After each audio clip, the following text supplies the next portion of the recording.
मूर्खो बदति विष्णाय विज्ञो बदति विष्णवे द्वयोरपि समम पुण्यम भावग्राही जनार्दन। नमस्कार प्रिय दर्शकों, हाजिर हूं मैं आपके सवालों का जवाब लेकर, यानी सवाल आपके जवाब हमारे। एक से बढ़कर के एक जो प्रश्न आप सभी दर्शकों ने किए हैं, आइए उन प्रश्नों का जवाब देना प्रारंभ करता हूं अपने ज्ञानानुसार, अपने सामर्थ्यानुसार। मूर्खो बदति विष्णाय विज्ञो बदति विष्णवे। यहां मूर्ख शब्द का इस्तेमाल ऐसे लोगों के लिए किया गया है जो बहुत ज्यादा मंत्रों के जानकार नहीं हैं, और विज्ञ शब्द का इस्तेमाल उनके लिए किया गया है जो मंत्रों के जानकार हैं। कहा कि मूर्खो बदति विष्णाय। अब ऐसा कौन है जिसको विष्णवे शब्द न बोलने आता हो? यहां विष्णाय शब्द का अर्थ है ऐसे मंत्रों का जप, ऐसे मंत्रों का पाठ जो एक कम जानकार व्यक्ति कर रहा हो सकता है उसे व्याकरण की शुद्धता पता न हो, परंतु अगर वो भाव से कर रहा है तो शास्त्र कहता है द्वयोरपि समम पुण्यम। एक ऐसा जो विज्ञ है, जिसे भाषा की पहचान है, व्याकरण की शुद्धता वो जानता है, क्या शुद्ध और क्या अशुद्ध वो सब जानता है, लेकिन दोनों को बराबर पुण्य मिलेगा, क्योंकि भावग्राही जनार्दन। नारायण को केवल भाव से लेना है, इस बात से कोई लेना देना नहीं कि आप मंत्र जप तप इत्यादि जो कर रहे हैं उसमें कितनी शुद्धता और कितनी अशुद्धता। हां, अगर आप प्रमाद, आलस्य और जानबूझ के अहंकारवशात गलत मंत्रों का जप करते हैं, गलत मंत्रों का पाठ, गलत कर्मकांड करते हैं, तो इसमें कहीं कोई दो मत नहीं कि जो सबसे कठिन दंड हो सकता है वो उसके भागीदार आप बनते हैं। लेकिन अगर आप जानकारी नहीं है आपको और अज्ञानतावश आप किसी मंत्र का गलत जप कर देते हैं या किसी भी तरह के गलत कर्मकांड को कर देते हैं, तो निश्चिंत हो जाइए, इसका कोई दोष नहीं, वरन आपको बराबर ही पुण्य प्राप्त होगा, इसमें कोई कमी नहीं। एक और बात, प्रिय दर्शकों, मैं अपने इस कार्यक्रम में सवाल आपके जवाब हमारे, जो कि अब तो बहुत कम हो गया है, पहले हर सप्ताह इस कार्यक्रम को लेकर के मैं आप सबके सम्मुख उपस्थित हुआ करता था। मैं अपने इस कार्यक्रम में सिर्फ एक ही बात कहा करता था, जहां लचीलापन है वहीं सनातन धर्म है। और जहां आपके सामने ये बात रख दी गई कि नहीं, यहां डरना चाहिए, नहीं ऐसा नहीं करना चाहिए, ऐसा करने से परमात्मा बुरा मान जाएंगे, भगवान बुरा मान जाएंगे, देवता क्रोधित हो जाएंगे, समझ लीजिए वहां सनातन धर्म नहीं, पाखंड का प्रभाव है। पापस्य खंडः पाखंडः, वहां पाखंड है, क्योंकि सनातन धर्म में तो बस लचीलापन है। भगवान को कोई और काम नहीं बुरा मानने के अलावा, तो वो बुरा नहीं मानते कभी किसी बात को लेकर के नहीं। हां, आपके पूजा पाठ के लिए अगर कोई एक नियम है तो सिर्फ एक नियम, कि आप नियमित रूप से नियम का पालन करें, और कोई नियम नहीं। समझ में आ गई होगी आपको मेरी बात। आप जो भी करते हैं नियमित करिए, यही एक नियम है, और दूसरा कोई नियम नहीं।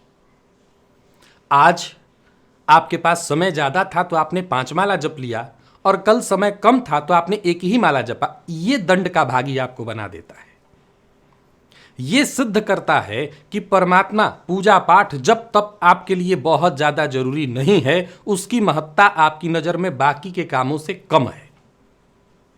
इसका नुकसान आपको झेलना होता है, इसी का आपको दंड भोगना पड़ता है। नहीं तो अगर आपने नियम पालन करना जारी रखा है, आज आपने 10 बार जपा, कल भी आपने 10 बार जपा और परसों आपकी तबीयत बहुत खराब थी तब भी आपने 10 बार जपा, तो आप समझ लीजिए कि इसी 10 बार के जपने से आपको वो सबसे बेहतर प्रभाव मिलेगा जिसकी आप आकांक्षा रखते हैं। वो सब कुछ मिल जाएगा मात्र 10 बार जपने से। और आज आपने 5 माला जपा, कल आपके पास समय बचा तो आपने 15 माला जप लिया, और परसों समय नहीं बचा तो आपने जल्दी जल्दी 15 बार गिन करके काम खत्म कर दिया। तो आप निश्चिंत हो जाइए कि आप जितना चाहे जब तब कर लें, इसका आपको प्रभाव नहीं मिलेगा, क्योंकि यही प्रमाद है, यही प्रमाद है, यही आलस्य है, और इसका लाभ नहीं केवल दंड मिलता है। बाकी तो सनातन धर्म से लचीला कुछ है ही नहीं। सबसे ज्यादा अगर कहीं लचीलापन है तो वो सनातन धर्म में आपकी हर गलती स्वीकार्य है। बस आप परमात्मा की शरण में पूरे भाव के साथ आ जाइए, आपकी गलतियां भी उन्हें वैसे ही स्वीकार्य है जैसे एक विज्ञ के द्वारा किया गया कर्मकांड। चलते हैं आपके प्रश्नों की ओर। सबसे पहला प्रश्न मैं राजेश जैन जी का ले रहा हूं।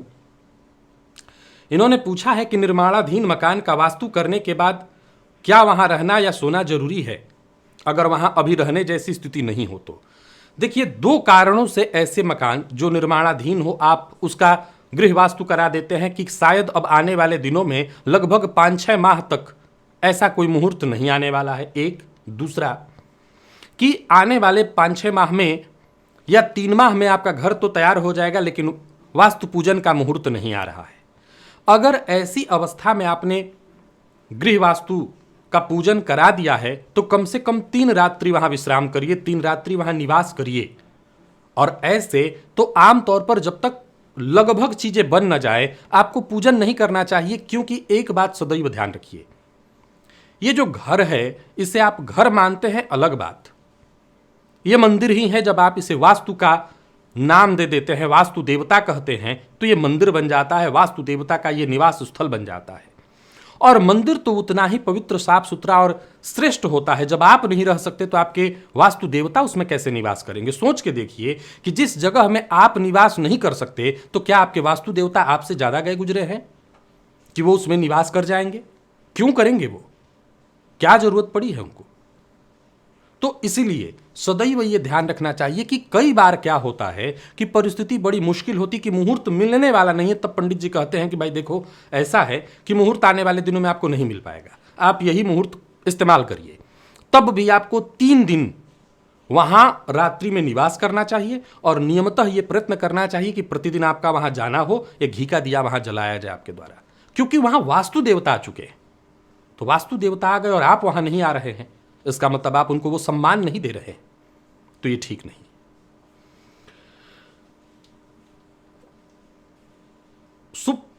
सुब्रता भौमिक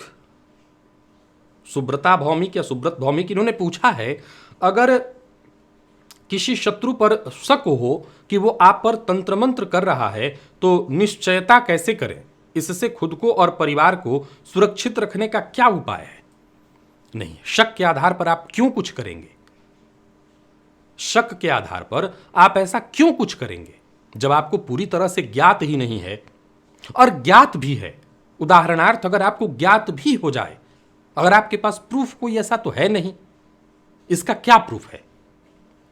तो आप हमेशा याद रखिए कि कौवा कान ले गया, इसके पीछे भागने से, किसी ने कह दिया कि फलाने ने कर दिया है, इस बात के पीछे भागने से क्या यह बेहतर नहीं है कि हम अपने कान को छुएं? क्या यह बेहतर नहीं अपने सुरक्षा के रास्ते हम खुद ही तय करें? आप मेरे कार्यक्रम अगर देखते हैं तो मैंने कई बार इस प्रश्न का जवाब दिया है। हमेशा यह याद रखिए कि पवन जलावत आग को दीप ही देत बुझाए। एक बड़ा सामान्य सा विषय लोग मुझसे पूछ लेते हैं कि मैं सामान्य दुकान चलाता हूं और किसी की नजर लग गई है। इसमें कोई दो मत नहीं कि दुकान में ही किसी की नजर लगती है, बड़े बड़े व्यापारिक स्थल में नहीं लग पाती।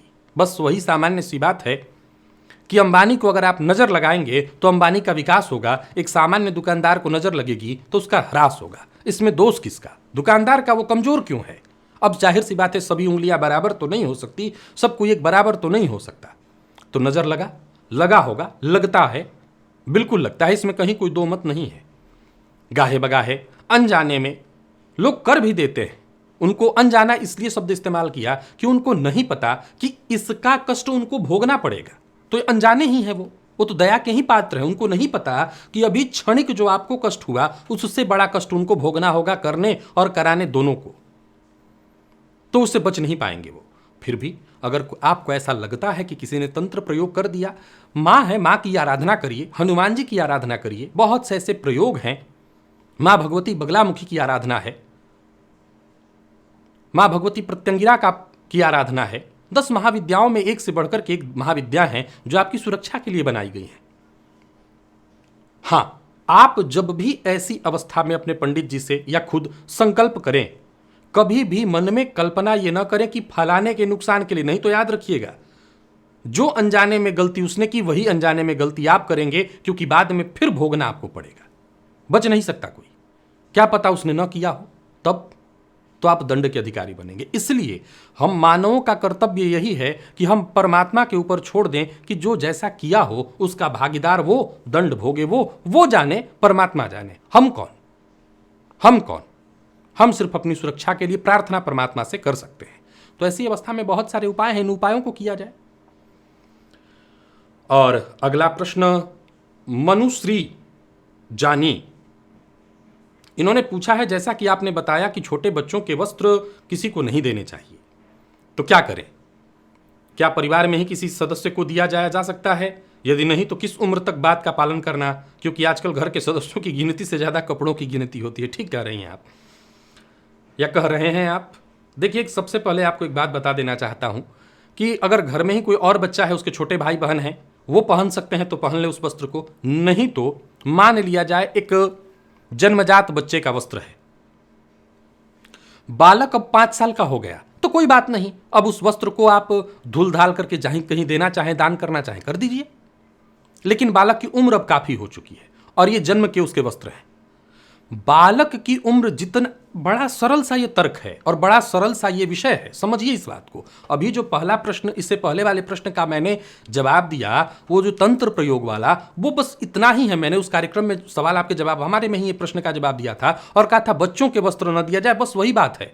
पवन जलावत आग को दीप ही देत बुझाए। बच्चे की जो क्षमता है नजर लगने की इत्यादि, वो बेहद कमजोर है। वही एक बड़ा व्यक्ति, एक अमिताभ बच्चन जैसा व्यक्ति अपना कोई कपड़ा उतार करके किसी को दे दे तो नाम, सम्मान, यश तो होगा ही। आप सीधी सी बात है, जरा देखिए कि गरीब रास्ते में बैठा हो और अमिताभ बच्चन अपना अगर कोट उतार करके दे दे तो पूरी दुनिया में कैसा मैसेज जाएगा? क्या हुआ? ये पवन ने आग को और जला दिया। लेकिन वहीं बच्चे का वस्त्र दे दिया तो हो सकता है उस बच्चे को नुकसान हो जाए, बच्चे को नुकसान हो जाए। बड़ा सरल तर्क है, इसमें बहुत ज्यादा दिमाग नहीं लगाना। तो बच्चे का वस्त्र है, उसको रखिए, अपने पास रखिए। 5 साल 7 साल का वो हो जाए, वो स्वस्थ दिख रहा है, ठीक है। नियम कहता है कि वो वस्त्र जो आपका पहना हुआ है और धोया हुआ नहीं है, उसी वस्त्र पर किसी प्रकार के प्रयोग हो सकते हैं। धुले वस्त्र पर, जिसमें आपका किसी तरह का कोई चीज अब न रह गया हो, उस पर कोई प्रयोग नहीं हो सकता। फिर भी मैंने क्या कहा कि वो बच्चा कमजोर है, उसकी क्षमता इतनी मजबूत नहीं है कि हर तरह की परिस्थिति से वो लड़े। इसलिए कम से कम उसकी उम्र 5-7 साल हो जाने दीजिए, इसके बाद अच्छे से धुल करके उन वस्त्रों को कहीं दे दीजिए, कोई फर्क नहीं पड़ता। और अगला जो प्रश्न है वो गिरी प्रज्ञा है, इन्होंने पूछा है, स्वप्न में देव स्थान पर हरी साड़ी तथा श्रृंगार की तमाम वस्तुएं प्राप्त होना किस बात की सूचना? यह है तो बहुत अच्छा। अगर कोई दे रहा हो आशीर्वाद स्वरूप तो बहुत अच्छा है। ये और अच्छा है कि कोई साधु सन्यासी दे रहा हो, कोई ब्राह्मण दे रहा हो, स्वप्न में आशीर्वाद मिलना, फल मिलना, वस्त्राभूषण मिलना, श्रृंगार से संबंध, लेकिन आशीर्वाद स्वरूप कोई दे तो ये बहुत अच्छा है। वैसे भी प्राप्त होना देवस्थान में, क्योंकि स्वप्न में देवस्थान को देखना ही श्रेष्ठ है और ऐसी चीजों का प्राप्त होना भी अच्छा ही है।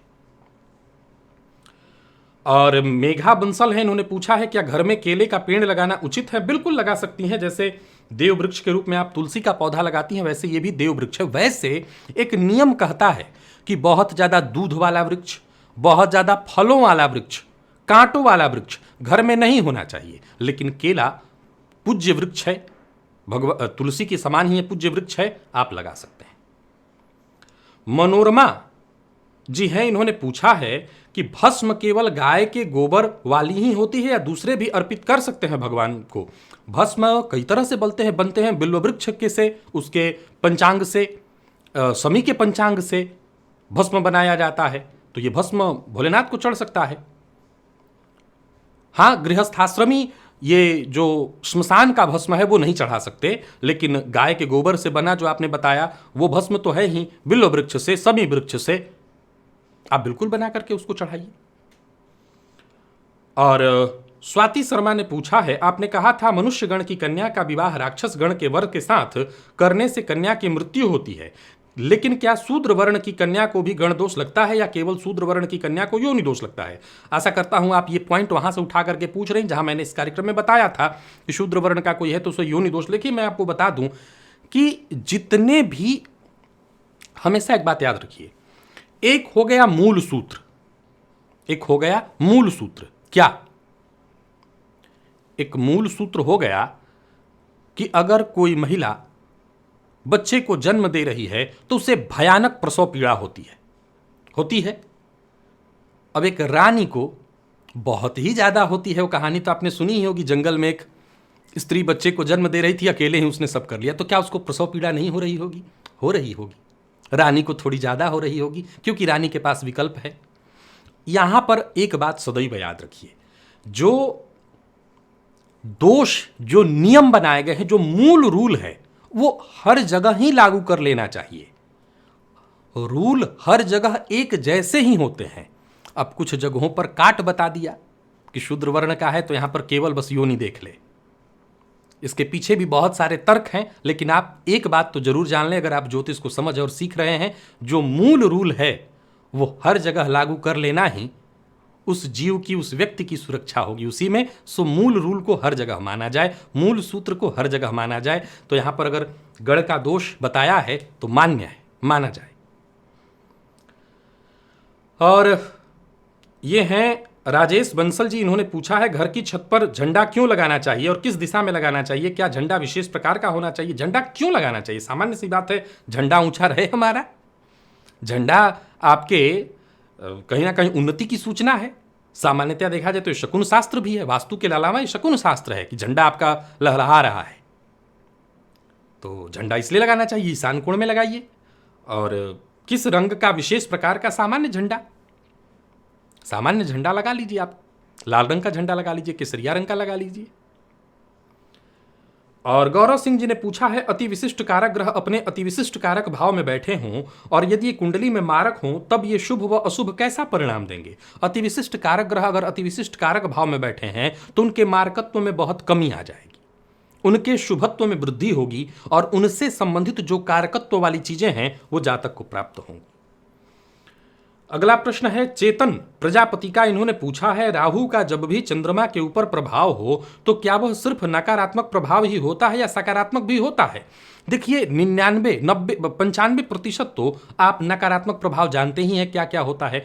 आप, ऐसा नहीं है कि उसमें कुछ प्रतिशत प्रभाव 5% अच्छा न हो। वैसे मैं बता दूं कि चंद्रमा अगर बली अवस्था में हो, स्वगृही हो और तब राहु साथ बैठे हों तो उस अवस्था में यह भी ध्यान रखिएगा कि ये कहीं ना कहीं केतु के समान राहु भी बल वृद्धि करने वाले बनेंगे चंद्रमा के।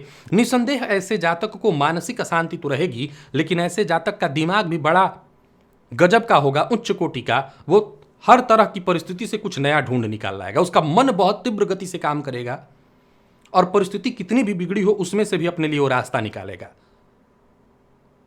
राहु आकस्मिकताओं का कारक, केतु की तरह राहु केतु आकस्मिकताओं के कारक है। तो जहां किसी को मार्ग न सूझ रहा हो वहां ऐसा व्यक्ति आकस्मिक रूप से कुछ नया कर देगा, कुछ अलग कर देगा। तो ऐसा नहीं कि सब, हमेशा याद रखिए कि केवल खराब नहीं हो सकता, देखना होगा कि वहां क्या अच्छा निकल सकता है। और अगला जो प्रश्न है ये पुष्पेंद्र सिंह जी का है, इन्होंने पूछा है, अगर अवयोग होने पर जीविकोपार्जन में किस तरह की समस्या होती है? क्या संपूर्ण जीवन दरिद्रता में व्यतीत होता है? संघर्ष होता है और संघर्ष में दरिद्रता नहीं होती, परेशानियां होती हैं। संघर्ष अगर किया जाए तो दरिद्रता हो ही नहीं सकती और अवयोग में संघर्ष होता है। और कुमारी ऋषिका हैं, इन्होंने पूछा है अगर कुंडली में पति का राशि सम और पत्नी की राशि विषम हो लेकिन दोनों का प्रचलित नाम राशि विषम हो तो क्या फिर भी संतान में बाधा है? कि जब जन्म कुंडली है तो नाम की सवाल का यहाँ सवाल ही नहीं उठता है। अब आपको अगर मेरे कार्यक्रम आपने देखा है तो आपको पता होगा कि यहाँ सम विषम में मैंने संतान में विलंब कहा था। मैंने कहा था कि कई बार मैंने देखा कि 2 वर्ष में किसी को 4, किसी को 6, किसी को 8, किसी को 10 वर्ष ही सही लेट हुआ परंतु संतति हुई। और इसके पीछे कारण है वही गुरु का संबंध नहीं बन पाता। एक में गुरु का संबंध बन रहा है तो दूसरे में नहीं बन रहा है, और कोई कारण नहीं। यहाँ नाम राशि का तो सवाल ही नहीं उठता। यहाँ जन्म राशि है तो जन्म राशि मिलानी होगी। और ये प्रश्न है ज्योति सेनापति, इन्होंने पूछा कि मेरे को एक बात कभी समझ नहीं आती, हमने इतने सूत्र सीखे हैं फिर फलादेश कौन सा कैसे जाने। प्रायः लोग इस भ्रम में पड़ जाते हैं और इसी भ्रम का कुछ लोग लाभ भी उठाते हैं और कुछ लोग उनको और भ्रम में डाल देते हैं। अब आप मेरे ही कार्यक्रम को ले लीजिए, राशि फल के अगर 1000 वीडियो मैंने बना दिए हैं तो 1000 में से कम 800 वीडियो में आपको 800 सूत्र मिलेंगे। तो क्या किसी एक जन्म कुंडली पर वो 800 सूत्र मैं लागू करूंगा या करना होगा, या क्या करने की आवश्यकता होती होगी? नहीं, बिल्कुल नहीं। जब आप किसी चीज को बताते हैं तो ये बताने का क्रम है, सिखाते हैं, समझाते हैं, पढ़ाते हैं तो पढ़ाने का क्रम है। लेकिन जब आप उसका प्रैक्टिकल करते हैं तो प्रैक्टिकल बेहद अलग हो सकता है या हो जाता है, क्योंकि प्रैक्टिकल में जब आप सूत्र लागू करेंगे तो सामने वाले को वो नहीं बता पाएंगे। कई बार कई ऐसे टीचर होते हैं जो एक उद्भट विद्वान, मेरे सामने ऐसे कई टीचर रहे हैं जो उद्भट विद्वान थे, उद्भट मतलब सरस्वती पुत्र, लेकिन अपने जीवन काल में वो विद्यार्थियों को पढ़ा नहीं पाते थे। कारण, वो पढ़ाना प्रारंभ तो करते थे लेकिन किसी दूसरे ही प्रवाह में वो बह जाते थे। कारण था ये सूत्र, वो सूत्रों के प्रवाह में बह जाते थे। और एक शिक्षा दे रहा शिक्षक और जब उसी को प्रैक्टिकल में वो ले आए तो उसमें बहुत भेद है। वो किसी प्रवाह में नहीं बह सकता, वो किसी एक मूल सूत्र को पकड़ करके उसी के आधार पर पूरी कुंडली को, इसलिए मैंने बताया था मुख्य ग्रह को पकड़ो और पूरी कुंडली का विश्लेषण करो। सूत्र जानने समझने के लिए है ताकि हम कुंडली के मजबूती को पहचान सके। इन सूत्रों को हमेशा ध्यान में रखना होगा। एक श्रेष्ठ गणितज्ञ वही है जिसके जुबान पर बहुत सारे सूत्र याद हों। किताब में तो बहुत सारी विद्या है, लेकिन विद्या कौन सी? जो कि आपके कंठ में है। रुपया कौन सा? जो आपके गांठ में है। बैंक में तो पैसा भरा पड़ा है, लेकिन जरूरत पड़ने पर वही पैसा काम आएगा जो आपके पास है। तो सूत्र समझने सारे होंगे, याद रखने होंगे, रखने का प्रयत्न करना होगा। लेकिन जरूरी नहीं है कि कुंडली विश्लेषण में सारे सूत्र लगे। उसमें तो हो सकता है कोई 2-1 सूत्र ही लग पाए, हर कुंडली में सारे सूत्र तो लग नहीं सकते। तो सूत्र एक अलग विषय है, ये पढ़ाई है, और प्रैक्टिकल अलग होता है। अगला प्रश्न जो है ये भोजराज सिंह जी का है। इन्होंने पूछा है क्या शनिदेव की आराधना और सूर्य को जल एक साथ देना उचित है? क्या इसमें कुछ अनुचित है? अगर कुछ अनुचित हो तो हमारा भी आप ज्ञान हमारा बढ़ाएं, और अगर आप केवल जानना चाहते हैं तो बड़े प्रेम से, देवताओं के पूजन में कहीं कोई भेद नहीं, सबका पूजन एक ही साथ होता है। नवग्रह मंडल तो एक ही चौकी पर बनती है। फिर से, नवग्रह मंडल देखा है कभी? वो एक ही चौकी पर पंडित जी बनाते हैं और सभी देवताओं का मंत्रों से आवाहन करके उनको भी सुपाड़ी पर बुलाते हैं और उनको भी, सब एक ही सुपाड़ी पर, मतलब एक ही जैसी सुपाड़ी पर सबको आना होता है। तो देवताओं के पूजन में क्या सोचना कि सूर्य को अर्घ्य देने वाला शनि की आराधना नहीं कर सकता और शनि की आराधना करने वाला सूर्य को अर्घ्य नहीं दे सकता। सब कोई सब कुछ कर सकता है। पुष्पेश कुमार ने पूछा है अगर मस्तिष्क रेखा और जीवन रेखा के बीच एक त्रिकोण हो तो ये कैसा फल देगा? बहुत बढ़िया। जातक के जीवन काल में ये अचल संपत्ति प्रदायक माना गया है जब हथेली के मध्य में त्रिकोण बने। और दूसरा प्रश्न है राजेंद्र भट्ट जी का। इन्होंने भी पूछा है हस्तरेखा से संबंधित यदि जीवन रेखा से कोई रेखा शनि क्षेत्र तक जाए तो इसका क्या फल होता है? बड़ा श्रेष्ठ। कोई भी रेखा चाहे हथेली में कहीं से भी निकली हुई हो, शनि पर्वत पर जाए तो उसे भाग्य रेखा ही कहा जाएगा। और जब वो भाग्य पर्वत पर पहुंचे यानी शनि पर्वत पर पहुंचे तो वो निसंदेह श्रेष्ठ फल प्रदायक। अब जितना बड़ा हो, अति न हो, मणिबंध से लेकर के एकदम शनि पर्वत के पूर्वे तक चला जाए, वो भी ठीक नहीं है। और ऐसा हो कि अगर निकला है हृदय रेखा से तो ये देखना होगा कि उम्र के किस पड़ाव को वो छू रहा है, कहां पर इस जातक के जीवन काल में ऐसी घटना या भाग्योदय की घटना घटित होगी। और ये रवि दिवाकर हैं, इन्होंने पूछा है ग्रहों के उपाय से कितने प्रतिशत तक ग्रहों के नकारात्मक प्रभाव को कम कर सकते हैं और ग्रहों के उपाय से कितने प्रतिशत तक उनके सकारात्मक प्रभाव को बढ़ा सकते हैं। सामान्य सी बात है, समझने की आवश्यकता है। मान लिया जाए कि अगर आपकी जन्म कुंडली में कोई ग्रह मारक अवस्था में बेहद मजबूत होकर के बैठा है, जो गोली आप पर चली है बेहद सटीक पॉइंट से और सही निशाने पर मारी गई है, बुलेट प्रूफ भी उसको हो सकता है न रोक पाए, या बुलेट प्रूफ भी सुरक्षा करते करते क्षतिग्रस्त हो जाए। समझ में आई मेरी बात? यह हुआ ग्रहों का अंश। अगर कोई ग्रह मारक अवस्था का है, नकारात्मक प्रभाव देने वाला है और बेहद मजबूत स्थिति में बैठा है, तो वह अपना मारक प्रभाव देगा ही देगा। बुलेट प्रूफ भी क्षतिग्रस्त हो सकता है, यानी पूजा पाठ उपाय उसको रोकने में, परंतु हां, वो बुलेट प्रूफ है तो कम से कम आपका जीवन तो बचाया ही जाएगा। समझ गए आप प्रभाव को? प्रभाव होगा, प्रभाव को कोई नहीं रोक सकता। नाभुंक्तं क्षीयते कर्म, यहां पर यह सूत्र तो खैर नहीं लगता, मुझे लगता है कि नाभुंक्तं क्षीयते कर्म कहेंगे। यहां पर ग्रहों की अगर हम बात करें तो ग्रहों के प्रभाव के लिए, हालांकि कर्म ही है ग्रह, आपके कर्मों के प्रभाव को ही ग्रह दर्शाते हैं, तो बिना भोगे उसका क्षण नहीं होने वाला, वो भोगना ही पड़ेगा। एक बार में वार सह जाइए या बाद में सह जाइए। दूसरा, सकारात्मक अगर उसका प्रभाव अंश देखना होगा वो कितना मजबूत है। अगर वो मजबूत मृत अवस्था में है, मरा हुआ है, तो मरे हुए को आप कितना भी विटामिन पिला करके क्या कर लेंगे। लेकिन अगर उसमें बल है तो फिर आप उसके बल को वृद्धि दीजिए, आपको रिजल्ट मिलेगा, बढ़ा लेंगे आप उसके प्रभाव को। मान लिया जाए कोई कमजोर स्थिति का है, 10 अंश पर बैठा है, 8 अंश पर बैठा है, उसको बल दिया आपने, निसंदेह उसका श्रेष्ठ प्रभाव आ जाएगा। और हैं ये चंद्र किशोर तिवारी जी, इन्होंने पूछा है दैनिक पूजा मंदिर में करने से पहले भैरव जी से आज्ञा लेनी होगी। घर के मंदिर के लिए अगर आप पूछ रहे हैं तो 100% ले लेनी चाहिए, और बाकी के मंदिरों की बात आप पूछ रहे हैं, बड़े मंदिर में जैसे मान लीजिए दुर्गा जी के मंदिर में आप गए, वहां पर ऐसी कोई आवश्यकता नहीं, वहां पर सभी लोग पूजा कर रहे हैं। घर का मंदिर विशेष है, तो यहां अकेले आप करने जा रहे हैं, आपके परिवार के सदस्य, तो यहां भैरव जी से आज्ञा लीजिए।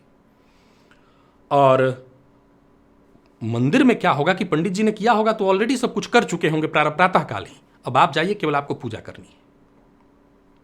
मनोज कुमार हैं, इन्होंने पूछा है सफेद मदार के पौधे को लाल वस्त्र में लपेटकर कहां रखना चाहिए तथा गुरुजी तथा जब तक किसी आवश्यक कार्य से बाहर जाएं तब क्या करना चाहिए।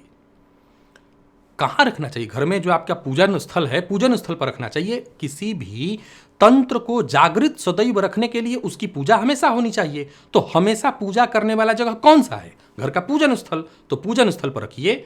और जब भी कहीं जाना हो, या तो आप सदैव के लिए एक टुकड़ा उसका बांध लें अपने बाहों पर, और या फिर आप हमेशा नहीं बांधना चाहते तो कभी भी विशेष कार्य से जाना चाहते हैं तो जाने से पूर्व उस यंत्र को, तंत्र को, वनस्पति तंत्र को आप विधिवत उनकी पूजा करिए और फिर हाथ पर बाहों पर बांध लीजिए, फिर जाइए, आपका कार्य अवश्य ही सिद्ध होगा। और वैसे भी सफेद मदार ये तंत्र अपने आप में अद्भुत तंत्र है। प्रिय दर्शकों, इतने ही प्रश्नों को लेकर के मैं आप सबके सम्मुख आज उपस्थित हुआ था। यह कार्यक्रम निसंदेह अपने आप में अति आनंदित करने वाला है, लेकिन अब इधर कई कार्यक्रम कहाँ लगातार नहीं हो पा रहे हैं, लेकिन अब होंगे। पिछले सप्ताह से तो 2 वीडियो भी मैं नहीं बना पा रहा हूं, लेकिन अब बनाऊंगा जल्दी ही। तो आज के लिए बस इतना ही, इजाजत दीजिए, पुनः मुलाकात होगी। तब तक के लिए नमस्कार।